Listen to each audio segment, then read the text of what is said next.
sa Pangasinan. Pang-apat, Airpot mo yung nandyan. ha? Oo. At saka mama mo. Oo.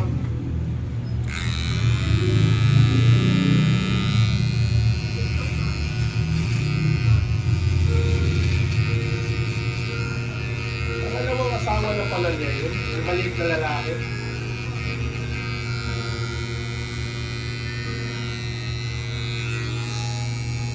May 40 na rin siguro yun, no? No? Nasa ba pala yung babae na yun?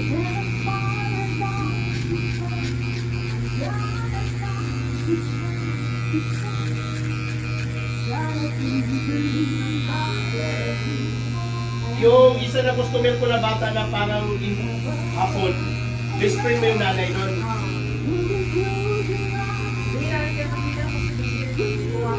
Di ba nasa kaibigan yun? Oo, sa sabungan. Hindi na kayo makita. Kahit isa.